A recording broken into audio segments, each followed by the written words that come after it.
네, 지금까지 두 가지 사업 방식에 대해서 설명을 들으셨는데요. 하나는 도시 재생 사업, 또 하나는 소규모 주택 정비 사업에 대해서 설명을 들으셨는데요. 지금부터는 이제 지금 두 가지 설명드린 거에 대한 질의응답, 또 답변 드리는 또 시간을 갖도록 하겠습니다. 지금까지 설명드린 사항에 대해서 의문 사항이나 또 질의하실 사항이 있으시면 손 들고 질의해 주시면 우리가 답변해 드리도록 하겠습니다. 네, 앞에 계신 분 마이크 갖다 드릴게요. 좀 잘해주세요.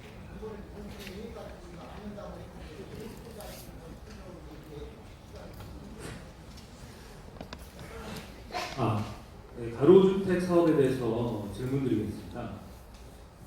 가로주택 사업이 지금 얼마 전에 국토부에서 분양가 상한제, 민간 택지 분양가 상한제가 이제 곧 시행된다고 발표가 된 걸로 알고 있는데요.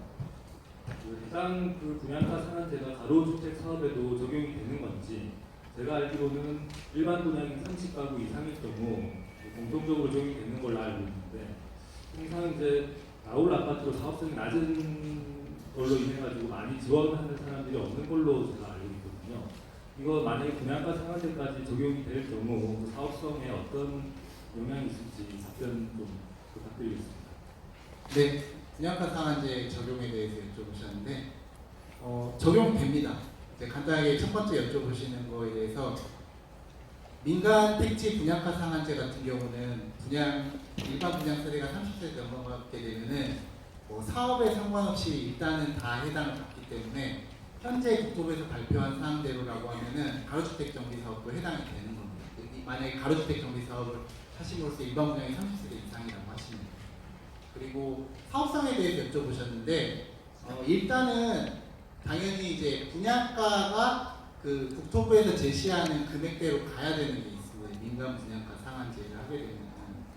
그런데 이거 같은 경우는 제가 말씀드리면은 그냥 무조건 조합 사업의 마이너스다, 이제 부담금이 늘어나게 된다라고 말씀드리기 어려운 게, 사실 가로주택 정비 사업은 지금 선생님이 말씀하셨던 대로 큰 규모로 하는 게 아니라 적은 규모로 하기 때문에 애초에 감정평가 금액부터 주변의 재개발 재건축 아파트 같이 그렇게 높게 나오지 않습니다. 처음부터. 그렇기 때문에 사실은 저희가 생각했을 때 처음부터 일반 분양가를 높게 잡아가지고 우리가 이제 일반 분양금을 팔아가지고 조합원 분담금을 낮추겠다라고 사업부를 짜셨으면 당연히 그 사업성이 낮아져서 조합원 분담금이 늘어나겠지만, 처음부터 조합에서 우리는 분명히 아파트 분양가를 높여도 어차피 나홀로 아파트이기 때문에 잘 팔릴 것 같지 않고, 그렇기 때문에 감정평가 가격대로 일단은 일반 분양을 하겠다라고 하시면은 사업성이 아마 크게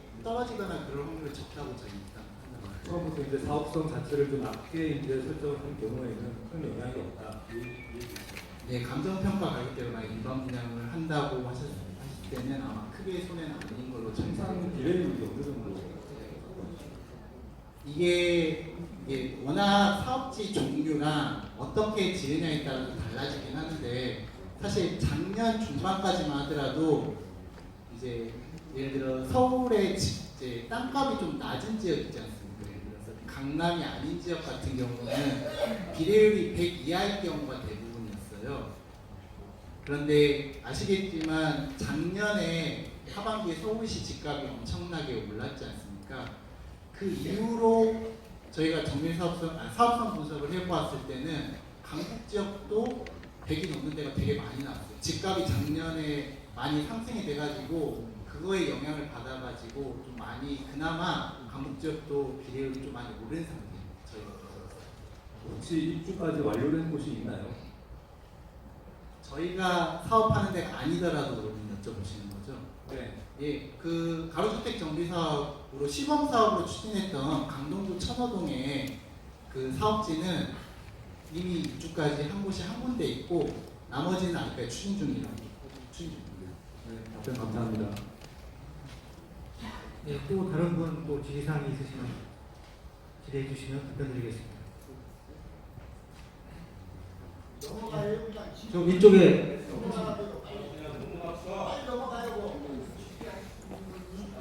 예, 저희가 이 마련한 시간이니까요. 진행하는 대로 좀 따라주세요. 저쪽에.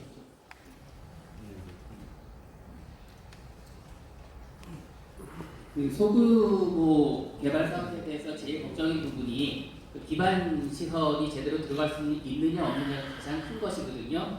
저희 증산동 같은 경우에는 비단길 같은 경우에 굉장히 그 넓혀지게 계획이 되어 있었지만 그 증산 3구역, 4구역이 해제되면서 그 도로를 지금 넓힐 수가 없는 여건이 되었고, 그 다음에 구역 내에 있는 도로들도 역시나 확장이나 이런 부분이 너무 어렵고 그렇습니다. 그런데 지금 있는 소규모로서 개발을 할 때는 그런 기반 시설을 충분히 넣을 수가 없다는 생각이 들거든요. 누가 집을 팔아야지 도로를 넓힐 텐데, 그리고 보상을 할 수 있어야지 도로를 넓힐 수가 있는데, 지금 그런 부분에 대해서는 보완책이 전혀 없는 상태라 결국 기반 시설이 들어와야지 지역이 발전할 수 있는데 그런 부분들이 전혀 지원될 수가 없다고 생각을 하고 있습니다.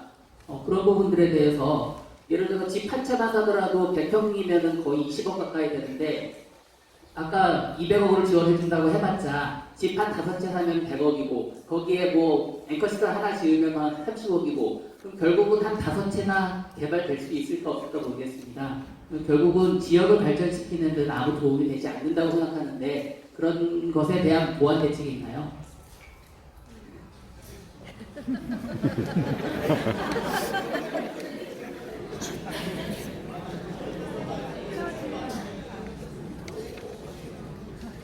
지금 말씀하셨던 거는 지금 그러니까 말씀 처음에 질문하셨던 거는 소규모 가로주택으로 시작을 하셨다가 결국 질문은 지금 정비 재생 사업으로 넘어가신 거예요.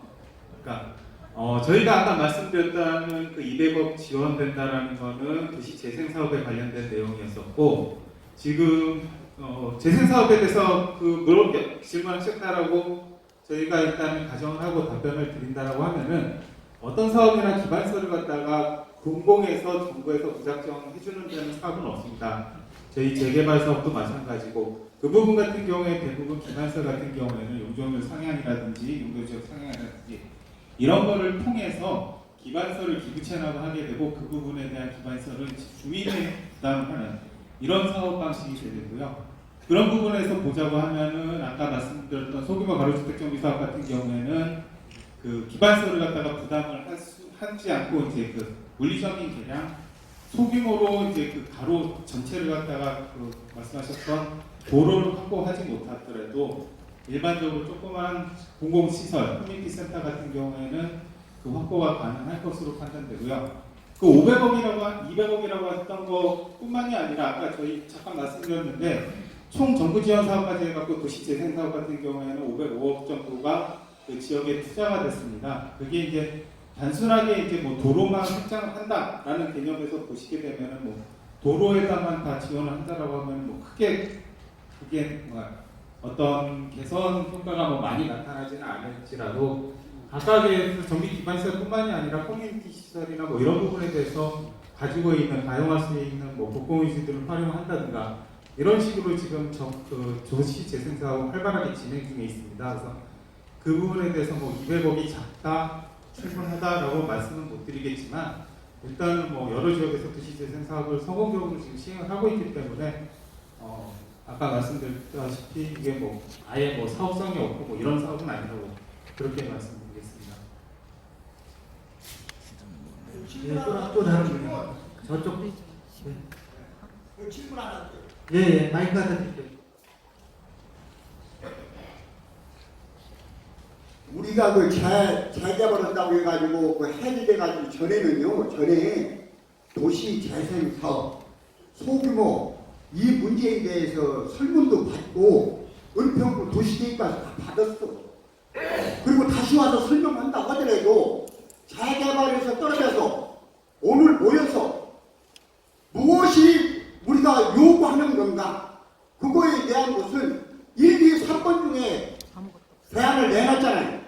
그럼 그 중에서 해결에 대한 문제고 거기에 대한 그것이 답변이 나온 다음에 설명이 돼야 되는 것이지, 지금 왜 도시 재개발 사업, 여기 재생 사업, 소규모 사업에 대해서 계속 설명을 하고 시간이 없는데도 그렇게 하는지도 모르겠고, 예를 들어서 공청회 하면서도 그것을 의견 받으려면 그런 걸 먼저 의견 받고 난 다음에 여기 주민들은요 재개발 안 돼가지고 2구역 4구역은 다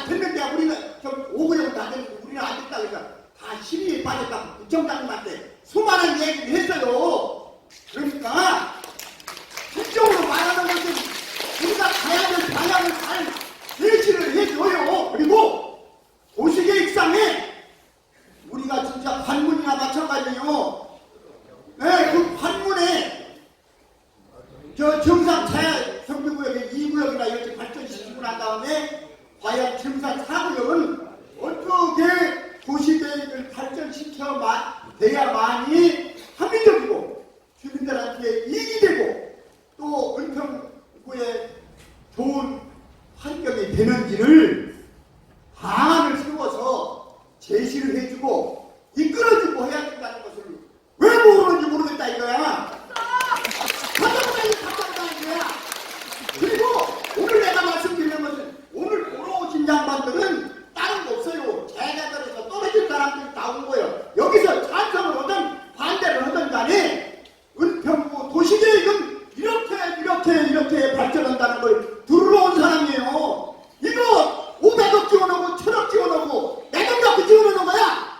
아니란 말이에요. 그러니까 그렇게 하시지 말고 빨리빨리 진행해가지고 설명해 주시고 돌아간 다음에 당신 찬성 1번 찬성하느냐 2번 찬성하느냐 이거 설문지 가져 있잖아요. 찬성해서 도시계획을 위반하시기 바랍니다. 부총장님도 확실하게 얘기고 주민의 피해를 누가 하냐면 부총장이 책임져줘야 되고 행정청에서 관할해줘야 되고 서울시에서 도와줘야 돼요. 암만 제작을 한다고 해서 사무역 다 떨어져서 되지도 않아. 앞으로 10년 걸릴지 20년 걸릴지도 몰라. 나 죽은 다음에 허거나 말거나요. 나 죽고 말고 그냥 허거나 말거나요. 나 오늘 안 하고. 그러니까 내가 말하는 것은 항상 그러는 거예요. 우리가 행정기관에서 주민을 위해서 당신을 위해서 뭐서 했다는 걸 내라고 하니까 이거 공청해가지고 또 저기 해가지고 또 저기 돈 들어가지고서 돈 들어가지고 또 한다 이거예요. 그러니까 그렇게 하시기 바랍니다. 이상입니다. 네, 알겠습니다.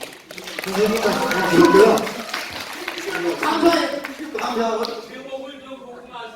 예. 아까 초기에 말씀드렸듯이요. 그러니까 증산동 205번지 그 정비구역이 해제되면서 그 향후 그 대안 사업에 대해서 관리 방안에 대해서 우리가 설명드린다고 말씀을 드렸고요. 지금도 그렇게 진행하고 있습니다. 그리고 그 설명 그 질의하실 분 한 분 더 있으신 것 같으니까 마이크 갖다 주시죠. 저희가 진행하는 대로 좀 따라주세요. 일단 오늘 그 대안 사업에 대한 설명회를 잘 듣고 있습니다. 저는 증산동이 어떻게 발전하실까에 대해서는 주민 공유율이 법률적으로 문제가 될 것 같고요. 제가 지금 질의하고 싶은 것은 가로주택 정비 사업에 대해서 아까 서두에 모델을 188번지 일대를 비교해서 건축 7층으로 제한을 두어서 설명을 해드리는데 지금 6월 달에 언론에 나온 거하고 서울시에서 비교하는 거는 1만 제곱미터 플러스 2만까지 가능하다고 이렇게 나왔는데 2만까지 가능한 건지 하고 그 다음에 1종과 2종과 3종이 같이 섞여 있으면 어느 것 기준으로 시행해도 되는 건지 그것도 해주시고요. 그 다음에 사실은 용적률이 지금 15층으로 250%를 했을 때 주민이 200세대가 넘으면 제가 알기로는 임대아파트를 지어야 되는 걸로 알고 있습니다. 그래서 200세대 미만으로 잡되 2만 제곱미터까지 가능한지 그걸 좀 말씀해 주시고 그 다음에 지금 강북 지역의 증산 사구역 같은 경우는 제가 봤을 때 비례율은 제가 판단을 하지만 100% 넘을 것 같습니다. 하여튼 이거에 대해서 추진이 단계가 없는 조합 설립, 발첩은 인가로 가는 거 3년, 4년 이내에 입주까지 가능한 거 이것도 굉장히 주민들이 잘 알고 이거에 대한 공부를 잘 하면 과연 가로주택 정비사업을 할 것인가? 이거에 대해서 주민들 설득력을 좀 잘 설명해 주셨으면 잘 반응이 좋을 것 같습니다. 네, 잘 들었습니다.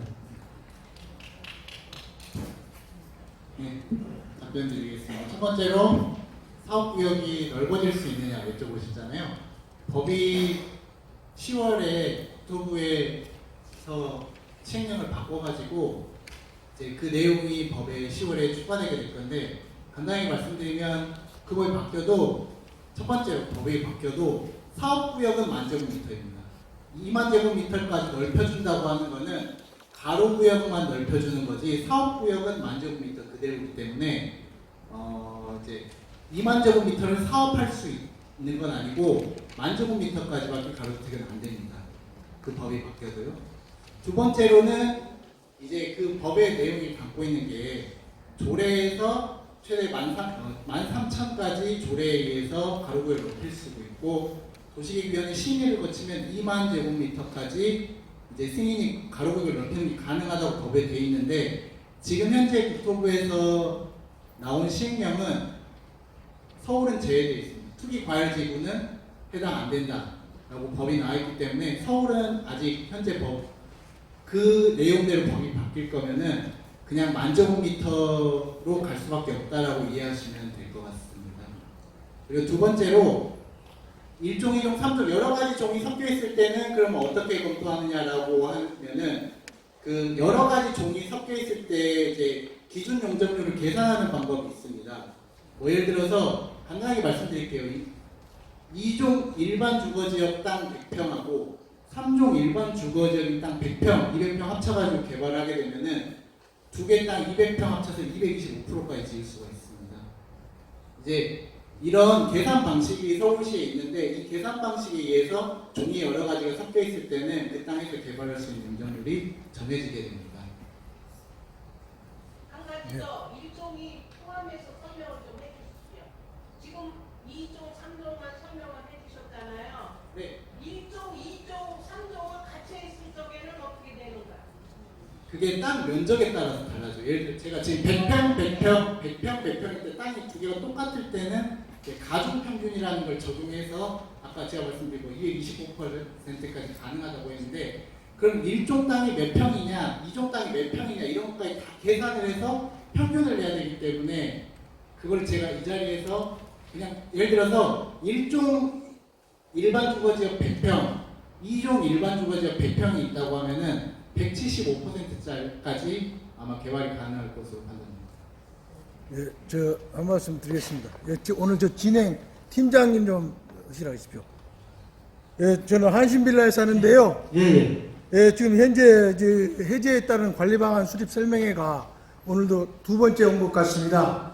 그러시면 간단히 말씀드리면 관리 방안 수립된 선호도 조사 이 세 가지가 나와 있는데, 이 중에서 가장 다수로 오늘 설문에서 많이 나오면 이 방안 확실합니까?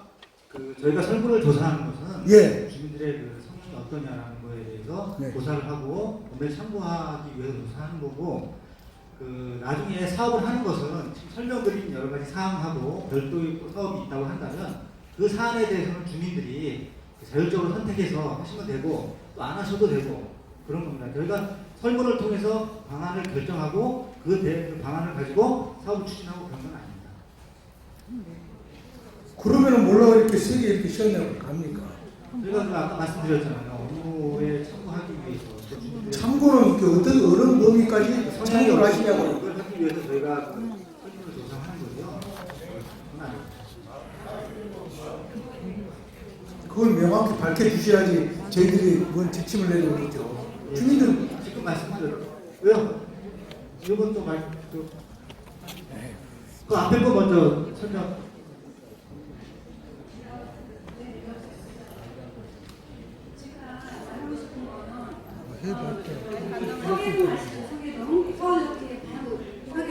거기도 재생을 장주택, 소규모 주택을 하는데 그것도 굉장히 그 법을 들어가 보면 제재가 많습니다. 도로가 4면 있어야 되고, 도로가 2면 이상 있어야 되고, 그렇다면 아니 재개발상에서는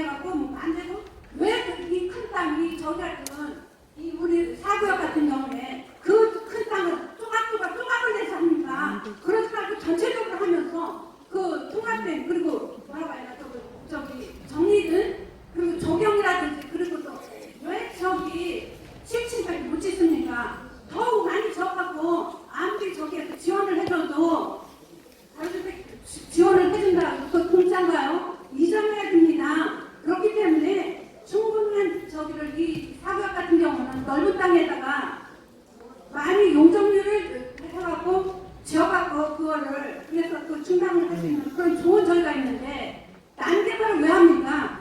그래서 이렇게 이 가로주택 뭐 그리고 뭐 소규모 그거 여기하고는 맞지가 않습니다. 그거는 그야말로 저희가 다 된 상태에서 그 기반시설이 된 상태에서 소규모가 있을 때 큰 땅이 없을 때는 사용하는 거지 여기는 이 사업에 절대 맞지 않습니다. 우리가 할 수 있는 예, 이걸로 할 게 아니라 이걸로 할 게 아니라 전체적인 적을 해갖고 용적률을 높여서 그렇게 하잖아요.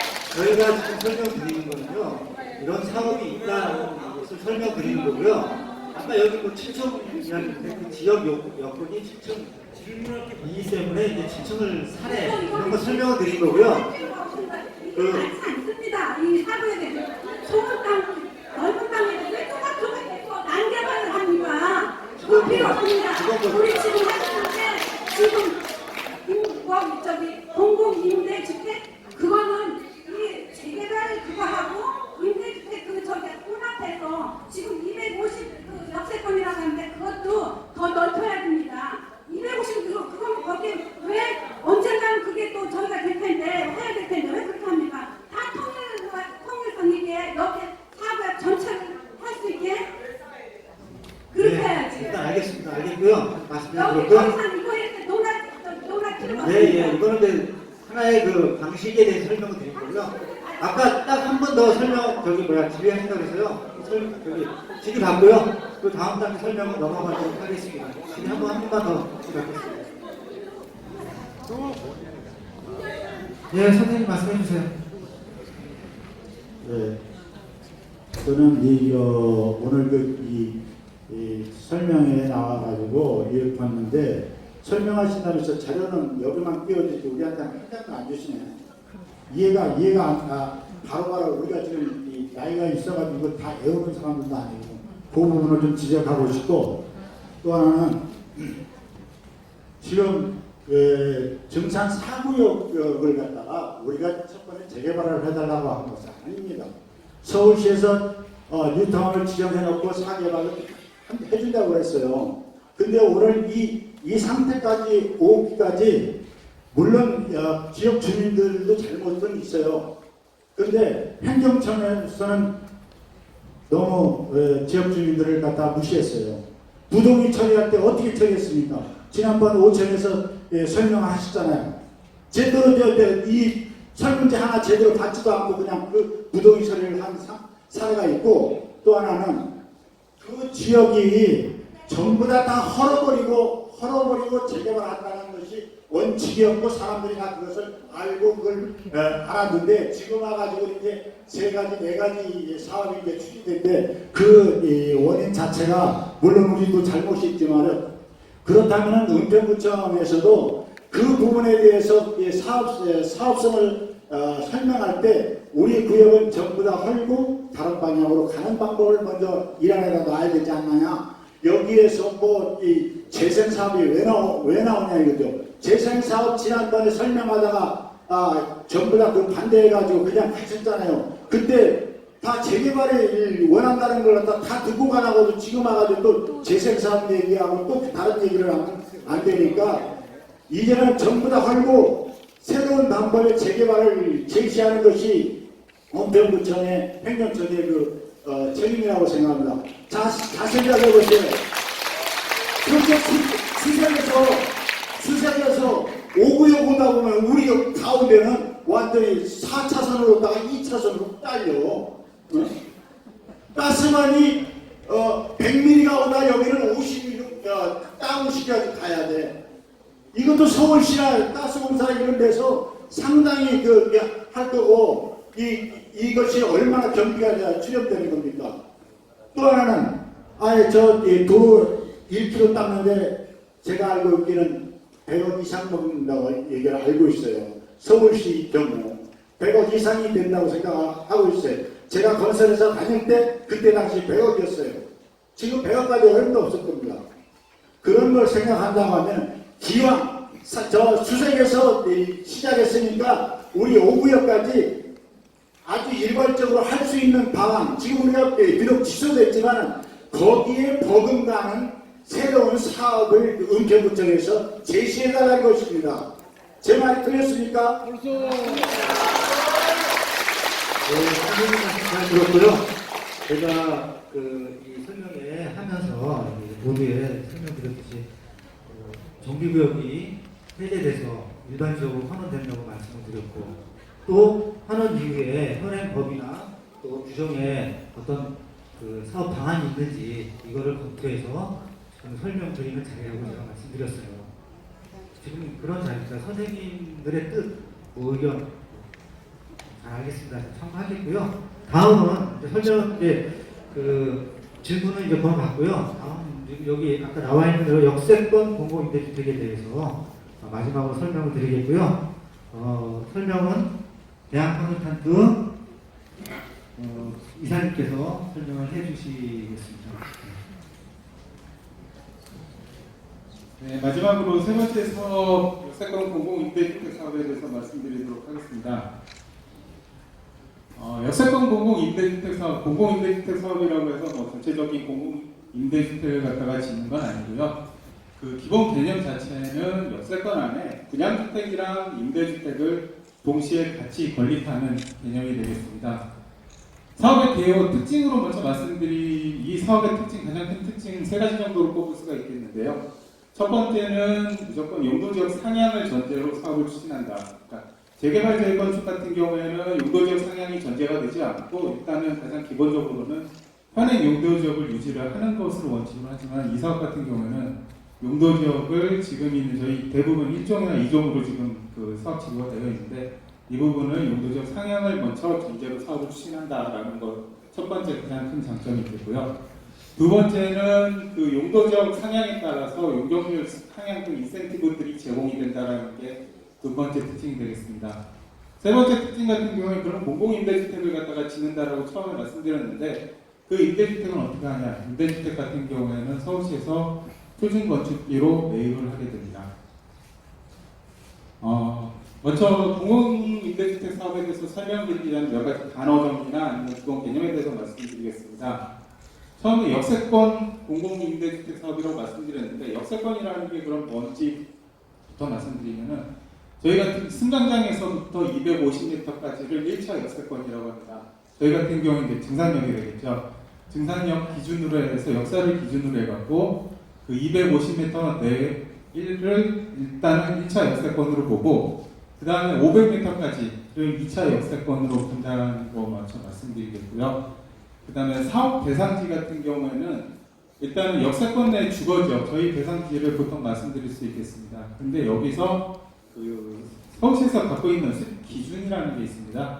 기준에 보시면은 저희가 속해 있는 이제 일종 일반 주거지역이라든지 정비 예정구역 해제 지역 같은 경우에는 원칙적으로는 제외를 하도록 되어 있고 그 다음에 위원회에서 만약에 그 부분에 대해서 인정을 한다라고 하면은 포함이 된다라고 되어 있습니다. 그래서 사실 수립 기준 같은 경우에 역세권 공공임대주택 사업 수립 기준 같은 경우에는 워낙 서울시에서 개정을 빨리 속히 진행하고 있고 뭐 계속 개정이 되고 있기 때문에 오늘 아침까지 저희가 확인했던 내용에 대해서 말씀드리면은 일종 일반 주거지역이랑 그 다음에 정비 예정구역 저희 대상지가 되겠죠. 이 구역에 대해서는 그 해제 완화 등에 대해서 검토를 하고 있다. 완화에 대해서 검토를 하고 있는데 이제 결론 난 사항은 아니라고 분명히 말씀드리겠습니다. 결론은 올해 말쯤에 돼야지 결론이 날 것 같고요. 이 부분에 대해서 완화에 대한 내용, 저희 대상지에서 포함이 될 수 있도록 그런 부분에 대해서는 지금은 검토하고 있는 중이다. 어떻게 할지.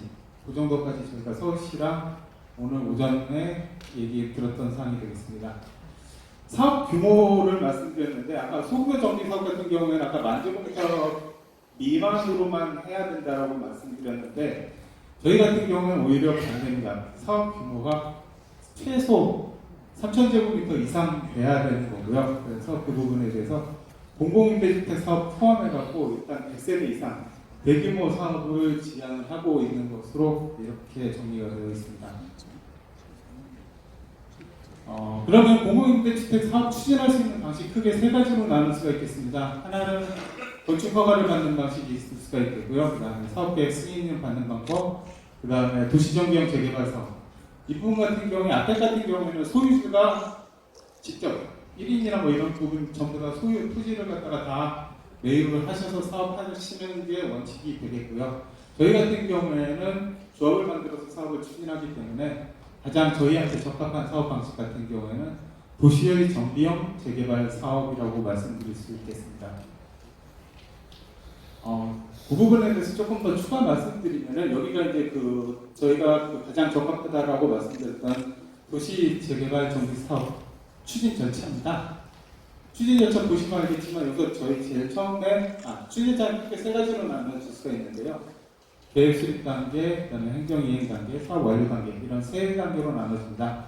그래서 보시게 되면은 촉진 구역부터 저희가 가장 먼저 일단은 해제를 해야 되는 게 만약에 사업을 추진하게 되면 관에서 은퇴거산 구역을 해제를 하는 게 제일 먼저가 되겠고요. 그 다음에 정비구역 지정을 갖다가 주민 제한으로 해서 제한을 하셔야 되고, 그럼 이 부분에 대해서 서울시에서는 정비구역 지정에 대해서 사전자문을 하게 됩니다. 그 다음에 행정절차 이행을 하게 돼서 도시계획위원회 심의를 통해서 정비구역 지정을 받고 추진위원회 승인 및 조합 설립, 그 다음에 재건축위원회 교통심의, 그 다음에 사업시행위가 관리처분계획, 준공, 검사 및 사업 완료. 되게 복잡한데 아시는 분들은 여기서 어느 정도 느끼셨을 텐데 이 사업 자체는 주민들이 여태까지 말씀하셨던 재개발 사업이랑 굉장히 유사합니다. 행정절차도 그렇고 사업 추진 방식도 그렇고 몇 가지 처음에 저희가 아까 말씀드렸던 사업 특징이라고 말씀드렸던 거, 용도적 상향을 해야 된다, 임대주택을 거기에 준해서 반드시 어느 정도 일정수를 확보해야 된다, 그런 부분을 제외하고는 사업 시행 방법이나 이런 부분이 도시민 중앙의 정비법을 그대로 따라가도록 이렇게 결정되어 있습니다. 그러면 이제 저희가 대략적으로 사업 범위가 어느 정도까지 결정이 될 수 있는지에 대해서 말씀드리겠습니다. 여기가 지금 진산로가 되겠고, 여기서 보이는 이 도로가 진산로가 되겠고, 여기 파란색으로 보이는 이 굴곡이 저희 4구역이 되겠습니다. 4구역에 대해서 아까 1차 역세권, 2차 역세권이라고 말씀드렸는데, 기본적으로 역세권 공공임대주택 사업의 그 사업 범위는 1차 역세권이 기본입니다. 그래서 기본 2차 역세권 250m 반경을 이렇게 자르게 되면은 면적은 한 8만 제곱미터 정도가 나오게 되고요.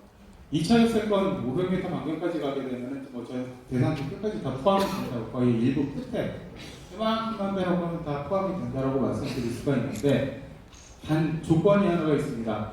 1차 역세권 범위 내에서 이 면적만큼 2차 역세권 최대 개발 사업할 수 있는 최대 개발 면적이 요거의 2배라고 보시면 되겠습니다. 그러니까 1차 역세권의 면적만큼 2차 역세권을 포함할 수 있겠다라고 말씀드릴 수가 있겠고요. 저희가 계속 말씀드렸다시피 재개발 사업은 서울시 조례에 의해서 구역 지정 자체가 안 된다라고 계속 말씀드렸었습니다. 근데 그러면 아까는 재개발 구역은 당초 지난번에 1차 설명회 때 구역 지정 불가하다고 말씀드렸는데, 그러면 아까 제가 잠깐 말씀드렸죠. 재개발 사업 방식이 유사하게 지정돼서 도정법을 따라간다고 말씀드렸는데, 구역 지정 요건이 다르기 때문에 저희는 이 사업을 추진을 할 수가 있는 겁니다. 그래서 서울시 도시계획 주관관리 조례에 보시면은 재개발 구역 같은 경우에는 구역 지정 요건이 노후도, 그 다음에 과속 필지, 그 다음에 적도율, 뭐 이런 기준들이 있습니다. 그 기준들을 만족해야지 저희가 코스를 또 이런 세 가지 중에 한 가지를 만족을 해야 되는데, 지금 저희 대상지에서는 만족을 할 수가 없지만, 지금 여기 역세권 공공임대주택 사업 구역 정비구역 지정 기준에는 부합을 하고 있기 때문에 저희가 도시정비형 재개발 사업 구역 지정이 가능한 것으로 일단 파악이 되고요. 아까도 다시 한번 말씀드리면은 1차 역세권 범위 이 면적 규모 내에서 2차 역세권을 최대한 개발 가능하다라고 말씀드리겠습니다. 역세권 임대 공공임대주택 가장 관심이 많으실 부분이 이 부분이라고 생각되는데요. 그러면은 용도지역, 용적률 이런 관계들은 어떻게 되는지에 대해서 되게 많이 궁금해하실 겁니다. 현재 저희 대부분 지금 이제 1차 역세권 자체는 7층 이하 일종 일반 주거 지역이 대부분입니다. 그런 경우에 저희가 이제 사업을 시행하게 되면 아까 용도 지역 상향은 기본이라고 말씀드렸는데 준주거 지역까지 상향이 가능하고요. 준주거 지역까지 상향한다고 하면은 저희가 기준 용적률 자체는 200%입니다. 200%고 그 다음에 여기서 말씀드렸던 허용 용적률 공공 임대주택을 갖다가 건설하고 뭐 쉬운 리모델링 구조 그러니까 집을 지을 때 친환경적이고 에너지 효율적인 건물을 갖다가 짓게 되고 이런 규칙들을 지키게 되면은 2종 일반주거 현재는 2종 일반주거 지역 7층 이하지만 사업을 갖다가 시행을 하게 되면은 준주거 지역까지 가게 되면은 용적률은 430%까지 가고 최고 층수는 35층 이하. 이 부분은 이제 뭐 물론 건축 도시계획위원회 심의를 받아야 되는 사항입니다. 최대 35층 이하까지 건축을 할 수가 있습니다. 다만 이 부분에 대해서 이렇게 가려고 하면은 용도지역 상향을 갖다가 지금 저희가 현재 지금 용도지역은 200%인데 430%까지 개발을 가능하다라고 말씀드리지 않습니까? 이 차액, 그러니까 이 차액의 반은 공공 임대주택으로 건립을 하도록 되어 있습니다. 나머지 50%는 분양주택으로 짓되 나머지 50%에 대해서는 그 차액, 용도지역 상향한 거의 차액의 50%는 공공임대주택을 건립하도록 이렇게 돼 있어서 결국에는 그 지금 있는 준주거지역으로 상향을 하게 되면은 430% 중에서 공공임대주택은 115%로 지금 지어야 된다고 말씀드릴 수 있겠습니다. 그렇게 되면은 이제 용도지역 상향에 대해서 부담 원칙을 말씀을 드리면은 용도지역 상향에 대한 원칙을 먼저 말씀드리면은 1차 역세권까지는 일단 준주거지역으로 상향이 가능합니다. 아까 250m 반경이라고 말씀드렸던 1차 역세권까지는 430%까지 개발이 가능한 준주거지역으로 상향하고요. 2차 역세권까지는 현행 용도지역을 유지하는 것이 원칙입니다. 원칙인데 이 부분은 뭐 도시계획위원회에서 부득이한 경우 변경될 수 있다고 하는데 부득이한 경우는 사실 좀 설득시키기가 힘든 부분이 있기 때문에 현실적으로 말씀드린다고 하면은 2차 역세권은 일단은 현행 용도지역은 유지를 한 상태에서 포함을 할 수 있다고 말씀드릴 수가 있겠고요. 그 다음에 용도지역 상향에 대해서 공고개혁하는 거는 뭐 재개발 사업이나 어떤 사업이든 다 동일합니다. 지구단위 계획 수립 기준에 의해서 지금 뭐 다 따라가기 때문에 일반 재건축이든 아니면 재개발이든 지금 저희가 용도지역을 갖다가 이렇게 상향을 하게 되는 경우에는 용도지역 상향 단계에 따라서 지금 아까 말씀드렸다시피 제2종 일반 주거지역에 저희는 7층 이하인데 이 부분을 갖다가 준주거지역까지 용도지역을 상향을 하려고 하면은 공공시설을 갖다가 저희 전체 토지 대상지 중에 25%를 기후체납을 해서 아까 말씀하셨던 뭐 가로라든지 아니면 공원이라든지 이런 기반시설로 활용할 수 있도록 이렇게 이제 얘기되어 있고요. 그 다음에 공공임대주택 같은 경우에 아까 그 서울시에서 표준건축비로 매입을 한다라고 말씀드렸는데 그 나머지 그럼 부지에 대해서는 어떻게 할 것이냐. 부지 같은 경우는 그 부지 무상향용하도록 되어 있습니다. 공공주택, 그 공공임대주택 부지 같은 경우에. 근데 그거를 뭐 그냥 내놓는 거는 아니고요. 무상향용에 된 땅의 최대 2분의 1 한도까지는 아까 땅을 용도지역 3단계 같은 경우에는 그 공공 기반시설 25%까지 기부 체납해야 된다고 말씀드렸는데 12.5%까지는 공공임대주택 부지를 구성하는 것을 대체할 수 있다 이렇게 되어 있습니다. 그래서 용도지역 상향 같은 경우에는 사실은 굉장히 많은 혜택이 있다라고 말씀드릴 수 있을 것 같습니다. 그러면 이제 역세권 공공임대주택을 사업하고 있는 사례들을 지금 뭐 말씀을 드리겠습니다. 가장 잘 알고 계시는 거는 뭐 역세권 공공임대주택 그 은평구 관내에 있는 독과이업 인접구역입니다. 이 부분 같은 경우에는 그 면적은 약 44,000제곱미터가 되겠고요. 당초에 2종 일반 주거지역, 준주거지역이었던 지역을 2종 일반 주거지역이랑 3종 일반 주거지역, 그다음에 준주거지역 이렇게 지금 이제 계획을 수립을 했습니다. 기존 세대수 같은 경우에는 609세대가 이제 주택 그 대상지 세대수였었는데 계획을 하고 나서 지금 현재 계획 총 세대수는 1403세대, 그 중에서 임대주택은 131세대가 임대주택으로 이렇게 계획되어 있습니다. 추진이 해보시면 2015년도에 처음에 주민 제한이 시작되었었는데 올해 7월달에 정규 구역 지정까지 계획 수립 고시가 됐습니다. 이 부분은 이제 타 지역보다 상당히 조금 이제 한 1년 정도, 보통 한 3년 정도면은 정규계획 수립이랑 정규계획 고시까지 나게 되는데 저희 같은 경우에는 조금 4년 정도 걸렸던 것으로 이렇게 판단되고요. 앞으로 2020년에 아마 준공 예정돼서 여기 입주가 가능할 것으로 이렇게 판단됩니다. 다른 이제 사례 같은 경우에는 개화산의 역세권입니다. 방소국 방화동에 있는데 면적은 상당히 작습니다. 약 10,000제곱미터 채 안 되는데 96,000제곱미터 정도 되고요. 그 다음에 당초에 이종 일반 주거지역에다가 7층이야. 저희랑 똑같습니다.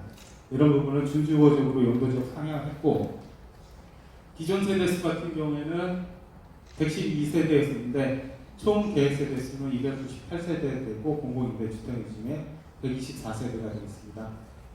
추진 현황 보시면 2012년도 8월달에 구역 주민이 제안했었고 15년도 한 3년 정도 걸렸습니다. 그래서 정규구역 지정 및 정규구역 수립 고시가 됐었고 2020년에 그 사업이 완료돼서 준공될 예정입니다. 천안 역세권 도시정비형 재개발 사업입니다. 지금 말씀드렸던 것 전부 다 도시정비형 재개발 사업으로 추진이 돼가고 있고요. 이 부분 같은 경우에는 구로구 오류동입니다. 면적은 한 10,000제곱미터 되고 이 부분도 마찬가지로 제2종 일반 주거지역 7층이야 저희랑 동일한 용도지역이었는데 이 부분은 준주거지역으로 지금 용도지역을 상향을 했습니다. 그래서 기존 세대수는 총 세대수는 135세대였는데 계획 세대수 440세대까지 지금 정비계획 수립되어 있고요. 한 2년 정도 걸려서 주민 제한 이후에 2년 정도 걸려서 정비구역 수립이 완료됐고 2021년에 준공 예정이 있습니다. 신길 역세권도 마찬가지입니다. 이 부분도 그 면적은 한 25,000제곱미터 정도 되고요.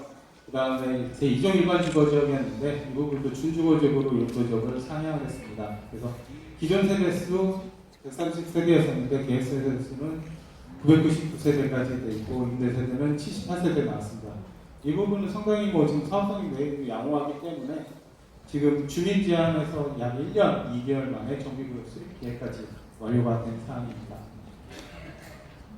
지금까지 이제 쭉 각각의 세 가지 사업에 대해서 말씀드렸는데 오늘 저희가 이 부분에 대해서 사업을 말씀드리는 것은 사실은 주민들에 대해서 어떤 사업을 우편구청에서 완료가 돼서 이 사업 결정을 하시면은 저희가 이 부분을 사업하겠습니다. 이렇게 말씀을 드릴 수가 없습니다. 아까 최초에 저희가 말씀드렸다시피 주민주도형, 주민이 해야 할 사업이 있고 관에서 할 수 있는 사업이 있고 같이 협력해서 할 사업이 있고 이렇게 사업이 나눠진다라고 말씀드렸는데 도시재생사업 같은 경우에는 주민이랑 우편구청이랑 같이 사업을 추진하는 사업이 되겠고요. 그 다음에 소규모 주택정비사업 같은 경우에 조합을 하거나 아까 말씀하셨듯이 HSH랑 같이 공동으로 사업을 추진할 수 있을 까 있는 거고 역세권 공공 임대주택 사업 자체는 사실은 사업 조합 주민 여러분께서 하셔야 될 사업이고 저희 쪽에서 구에서 만약에 한다고 하면은 주민 제한을 갖다가 행정대차 이행을 해서 서울시에다가 이관하고 거기에 행정대차 이행해 주는 그러니까 사업의 본격적인 추진 자체를 주민들이 하셔야 될 사업입니다. 그러다 보니까 아까 이제 계속 질문 말씀하셨을 때 굳이 왜 이걸 갖다가 하셔야 되냐고 자꾸 물어보셨는데 사업에 대해서 지금 각각에 대해서 입장이 다 첨예하게 틀린 것으로 알고 있습니다. 어떤 분들은 예전처럼 재개발 사업을 계속 원하시는 분도 계시고 혹은 계속 기존부터 이 부분 저희 설문조사 2차 설문조사 때 사실은 가업 입장 찬반이 많았던 부분은 도시재생 사업이 저희가 가장 찬성률이 높았습니다. 그렇기 때문에 이 부분에 대해서는 지금 의견 새로 주시면은 그러니까 설명을 충분히 주민들한테 이런 사업이 있습니다. 대안을 갖다 설명을 드리고 만약에 3번으로 사업을 하신다고 하면은 이 사업을 갖다 주민 주도로 해서 사업을 추진하신다고 하시면 되고 1번이 지금 제일 많다고 하시면은 9에서는 다시 한번 그러면 도시 재생 사업을 추진할 수 있도록 이렇게 검토를 해볼 수 있는 사항이고요. 그런 사항이 되겠습니다. 그래서 세 가지 동시에 비교를 하다 보면은 사업 주체에 대해서는 아까 방금 말씀드렸다시피 도시 재생 사업은 관이랑 주민이랑 같이 사업을 하는 사업이 되고요. 소규모 주택 사업은 조합이랑 주민이랑 일체. 역세권 공공임대주택 사업 같은 경우에는 주민께서 정비 조합을 만드셔서 주택 사업을 추진하셔야 되는 거고 사업 소요 기간은 세 가지가 전부 다 틀립니다. 도시재생 사업 같은 경우에는 보통 4년 정도 걸린다고 보시면 될 것 같고요. 소규모 정비주택 사업 같은 경우에는 아까 3년 정도 말씀하셨던 거고 그 다음에 역세권 공공임대주택 사업 같은 경우에는 재개발 사업이랑 거의 준하기 때문에 약 한 8.5년 정도 소요가 된다고 보시면 될 것 같습니다. 사업 단위는 도시재생 사업 같은 경우에는 뭐 정비구역 전체가 가능하고요. 소규모 주택 정비 사업 같은 경우에는 계속 반복해서 말씀드리지만 일반 제곱미터 미만의 가로구역이 가능할 것으로 판단되고요. 그 다음에 3번 역세권 공공임대주택 같은 경우에는 아까 말씀드렸다시피 기본은 1차 역세권에 대한 8만 제곱미터고 그 위원회에서 인정받아서 그만큼 8만 제곱미터 플러스 8 해서 16만 제곱미터까지 정비구역 지정이 최대 가능한 거고 그거는 이제 위원회 심의를 통해서 결정된 사안이다라고 말씀드릴 수 있겠습니다. 사업 방식 같은 경우에는 도시재생 사업 같은 경우에는 그냥 도시재생 사업이 되겠고요. 소규모 주택 같은 경우에는 자유주택이나 가로주택 사업, 그다음에 소규모 재건축 사업이 되겠고, 역세권 공공임대주택 사업 같은 경우는 그냥 쉽게 말씀드리면 재개발 사업이라고 말씀드리면 되겠습니다. 이상으로 이제 저희 그 사업에 대해서 대부분 설명을 드렸고요. 앞으로 그 행정절차 오늘 그 나가시기 전에 그 세 가지 사업 중에서 가장 마음에 드시는 사업을 갖다가 표기를 하셔서 저희한테 주시면은 저희가 향후에 그 의견 수렴 받은 거를 기초로 해서 행정절차를 계속 수립해서 뭐 사업을 완료하도록 이렇게 하도록 하겠습니다. 이상으로 보고를 마치겠습니다. 감사합니다. 네, 지금까지 설명을 들으셨는데요. 역세권 공공주택 사업에 대해서 질의사항이 있습니다. 질의를 받겠습니다.